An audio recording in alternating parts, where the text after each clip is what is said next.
স্বর্গনগরী। প্রশস্ত নদী পার হয়ে মার্কো গিয়ে হাজির হলেন চিংকিয়াংয়ে। নদীর অপর পার থেকে আবার বয়ে চলেছে গ্র্যান্ড ক্যানাল। এই পথ অনুসরণ করে তিনি ঘোড়া চালিয়ে গেলেন দক্ষিণ দিকে। এই শান্তিপূর্ণ দেশে তিনি দেখলেন আরো কত ঐশ্বর্য। ইতিমধ্যে সুদৃশ্য শহর সূচৌ পৌঁছে তিনি মন স্থির করলেন একটা কিছুর জন্য। দুই চিন্তার মাঝখানে তার মন দ্বিধাগ্রস্ত হয়ে উঠল। তিনি তার মণি প্রতাপশালী খানকে প্রশংসা করতেন, কিন্তু চীনাদের প্রাচীন সভ্যতাকেও তিনি দেখতেন প্রশংসার চোখে। সব রকম জিনিস তৈরি করে বিক্রি করায় তাদের নৈপুণ্য তিনি দেখেছেন।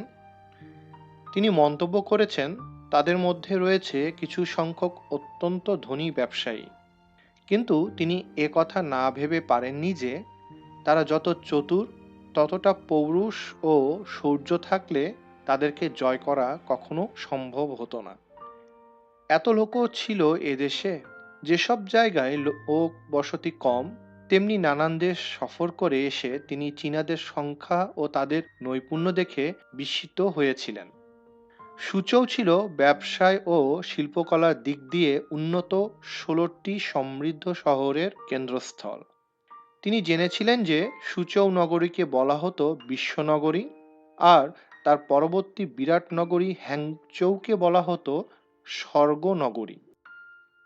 4 দিন ধরে মার্কো চললেন সুদৃশ্য শহর ও পল্লীর ভিতর দিয়ে। প্রত্যেকটি জায়গার বাসিন্দারা খেয়ে পড়ে ও কর্মব্যস্ততার ভেতর দিয়ে স্বচ্ছন্দে দিন কাটাতো। বহু জায়গায় তিনি দেখেছিলেন সূক্ষ্মতম সিল্ক বুনতে। তারপর তিনি এলেন হ্যানচৌতে। তিনি যে ইয়াংচৌ শহরের শাসনকর্তা হয়ে কাটিয়েছিলেন 3 বছর, সেখানে থেকে এ শহর ছিল মোটে 1 সপ্তাহের পথ। সুতরাং তিনি মাঝে মাঝে যেতেন সেখানে। তার দৃঢ় বিশ্বাস হলো যে এটি ছিল ঐশ্বর্য ও সৌন্দর্যে দুনিয়ার সেরা শহর। তিনি বলেছেন, এখানকার অফুরন্ত আনন্দ এই শহরের বাসিন্দার মনে কল্পনা জাগাতে পারে যে সে বেহেশতে বাস করছে। যত জায়গা তিনি সফর করেছেন তার মধ্যে সবচাইতে বেশি তথ্য লিপিবদ্ধ করেছেন হ্যাংচৌ শহরে। ভেনিসে গিয়ে তিনি এখানকার যে বর্ণনা দিয়েছিলেন, ইউরোপীয়দের কাছে তা ছিল কুবলাই খানের দরবারের বর্ণনার মতোই লোভনীয়। মার্কোর বই পড়ে ক্রিস্টোফার কলম্বাস কেবল উত্তর ক্যাথের ঐশ্বর্য ও গরম মশলার দ্বীপমালার খুশবুর স্বপ্নই দেখেননি, বরং তিনি হ্যাংচৌ সম্পদের স্বপ্নও দেখেছিলেন। স্বর্গনগরী হ্যাংচৌ ছিল এক সুদৃশ্য হ্রদ ও এক বিরাট নদীর মাঝখানে বিরাজিত। নদীটি বয়ে গিয়েছিল সুন্দর সমুদ্র বন্দর নিংপো পর্যন্ত। সমুদ্রগামী জাহাজে নিংপো বন্দরে পণ্য আসত পাক ভারত উপমহাদেশ থেকে। হ্রদটি ছিল 3-4 মাইল প্রশস্ত। তার পেছনে 3 দিকে ছিল পর্বতশ্রেণী।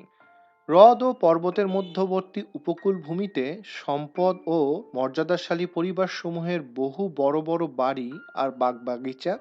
তার মধ্যে বিক্ষিপ্ত কতকগুলো মন্দিরে থাকত সন্ন্যাসীরা। পেছনে পাহাড়ের উপরে ছিল কতকগুলি উঁচু প্যাগোডা। হ্রদের প্রায় মাঝখানে ছিল 2টি দ্বীপ। প্রত্যেকটি দ্বীপে শহরবাসীরা গড়ে তুলেছিল সুন্দর সুন্দর বাড়ি। এসব বাড়িতে ছিল বহু সংখ্যক চাঁদোয়া খাটানো। তার ভিতরে সব রকম প্রয়োজনীয় জিনিসের সমাবেশ করা হয়েছিল এমনি করে যে বিয়ের মজলিসের মতো মহোৎসব করতে কোনো অসুবিধা হতো না। কোনো সময়ে একসঙ্গে শখানেক ভোজ উৎসব হতো আলাদা আলাদা তাঁবুতে। কেউ কারুর অসুবিধা সৃষ্টি করতো না এ ব্যাপারে। হ্রদের মধ্যে ভাসমান বহু বজরাও ব্যবহার করা হতো ভোজ উৎসবের জন্য।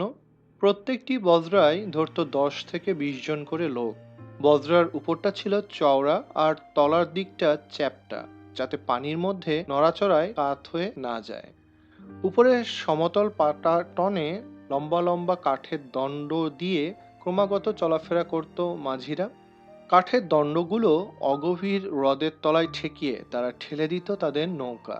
নিচে সাজানো গোছানো মুগ্ধকর কতকগুলি কুঠুরিতে থাকতো ভোজের টেবিল চেয়ার।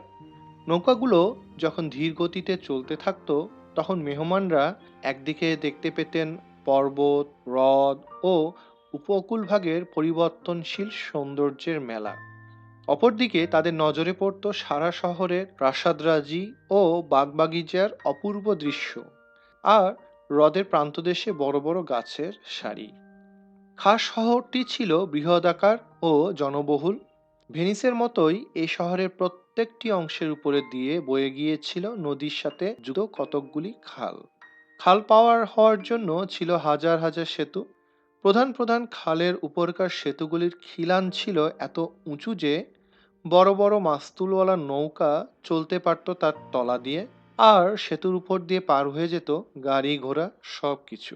শহরের সড়কগুলো ছিল পাথর ও ইটের তৈরি পাকা, আর শহর থেকে যেসব বড় বড় রাস্তা বেরিয়ে গিয়েছিল সেগুলিও ছিল তেমনি। মার্কো মন্তব্য করেছেন, পথচারীরা প্রদেশের প্রত্যেকটি অংশে ঘুরে বেড়াতে পারে ধুলা না লাগিয়ে।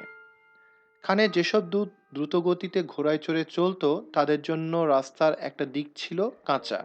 শহরের এক প্রান্ত থেকে অপর প্রান্ত পর্যন্ত সোজা চলে গিয়েছিল যে দীর্ঘ বড় রাস্তাটি, তার দুপাশ ছিল বাঁধানো, কিন্তু মাঝখানে ছিল ছোট ছোট কাঁকর বিছানো।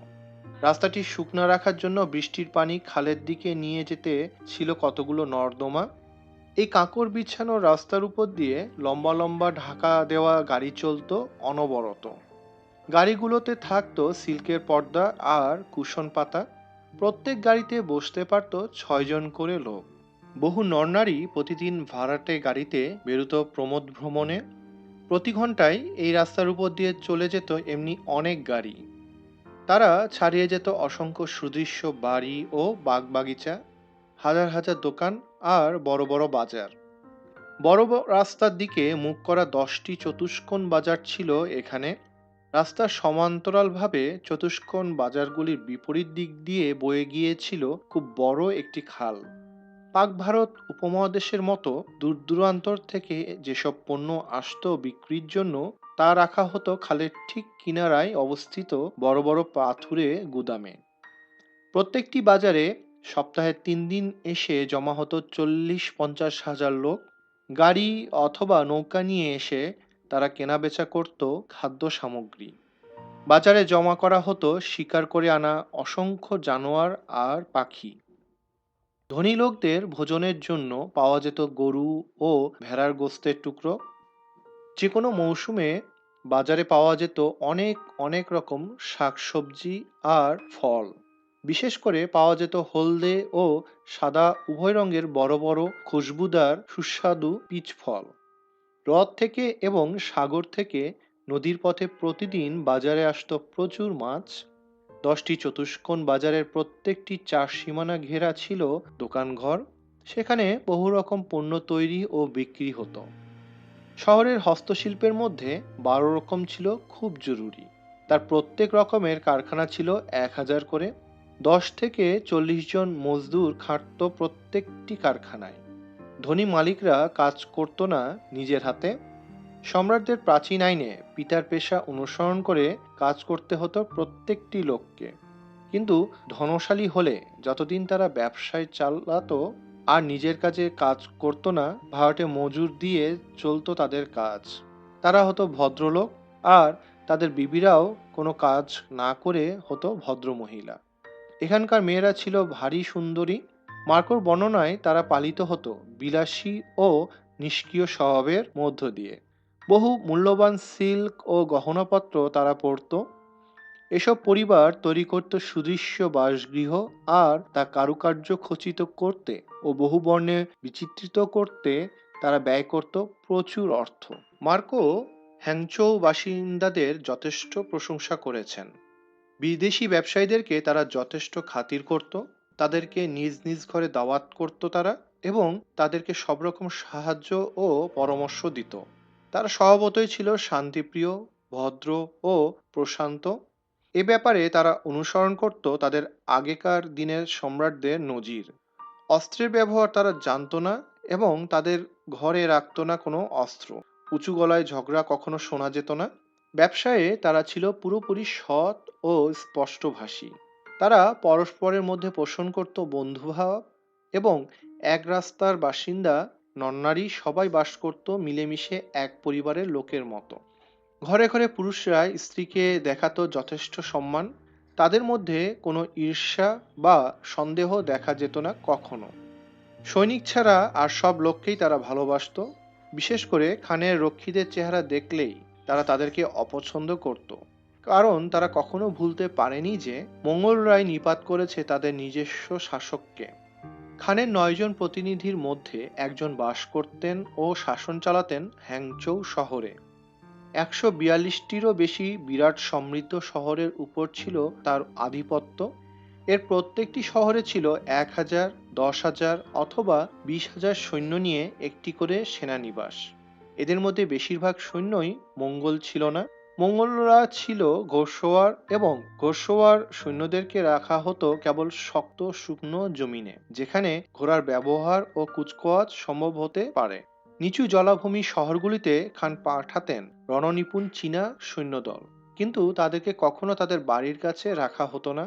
তিনি তাদেরকে পাঠাতেন দূরের শহরে, এবং সেখানে তাদেরকে রাখা হতো 4-5 বছর। তারপর তাদেরকে গৃহে পাঠিয়ে আবার তাদের জায়গায় পাঠানো হতো নতুন সৈন্যদল। হ্যাংচৌতে বরাবরই রাখা হতো 30,000 সৈন্যের একটি সেনানিবাস।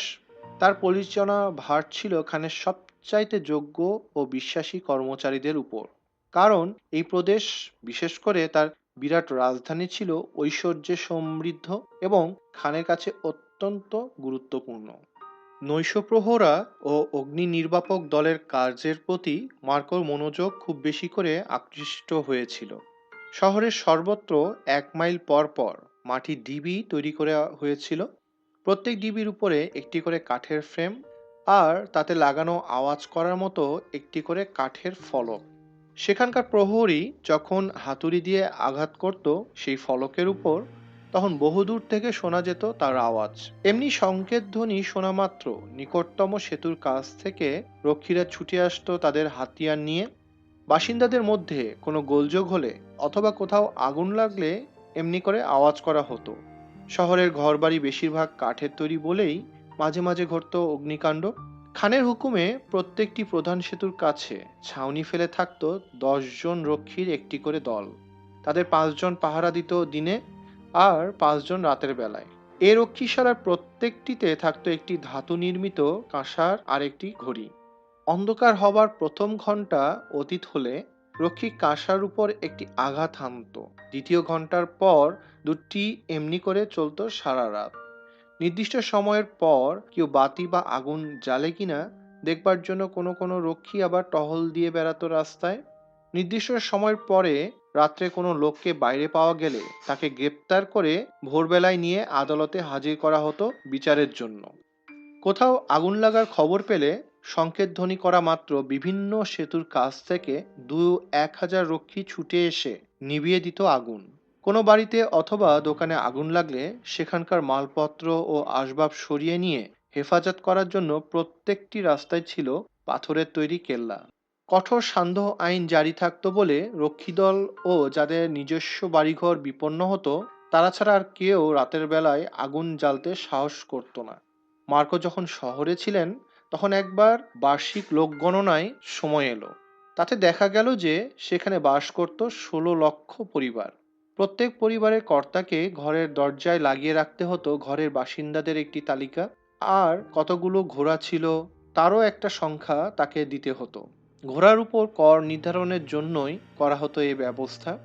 যখন কেউ মারা যেত অথবা ঘর ছেড়ে যেত, তার নাম কেটে দেওয়া হতো। কোনো শিশু জন্মালে তার নাম যোগ করে দেওয়া হতো তালিকায়।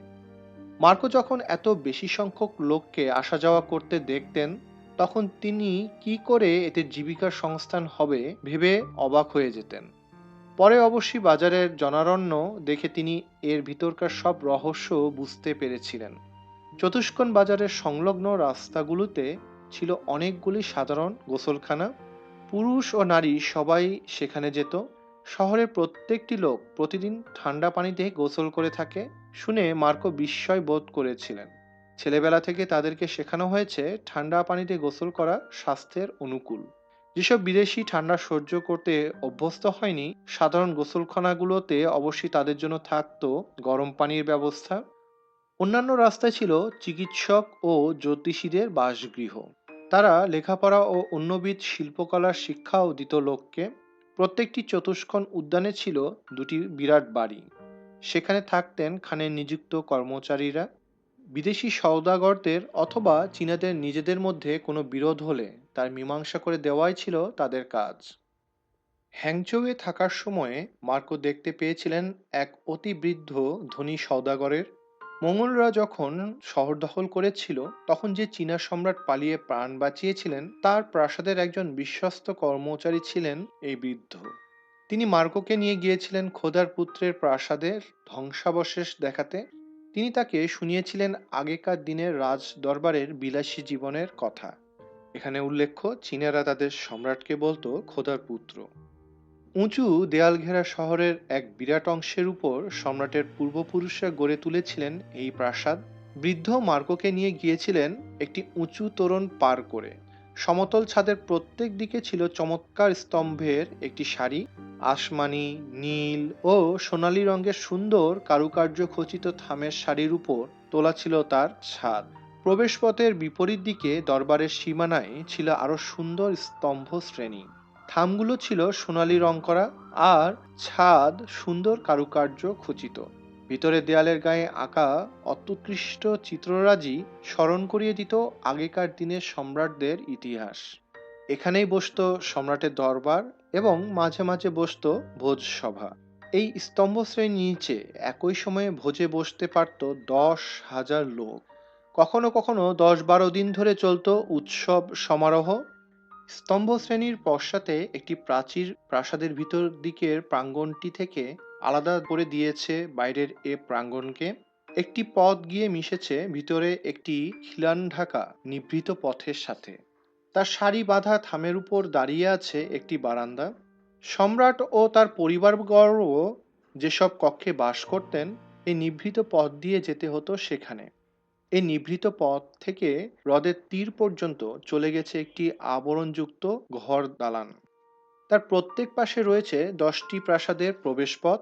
প্রত্যেকটি প্রাসাদে রয়েছে 50টি কক্ষ ও নিজস্ব বাগিচা। এখানে থাকতো রাজ অন্তঃপুরের কার্যে নিযুক্ত 1000 তরুণী। তাদেরকে সহ সম্রাজ্ঞীকে নিয়ে সম্রাট যেতেন হ্রদে সিল্কে ঢাকা বজরায় করে প্রমোদ ভ্রমণ করতে। কখনো বা যেতেন তীরস্থ মন্দির দর্শন করতে।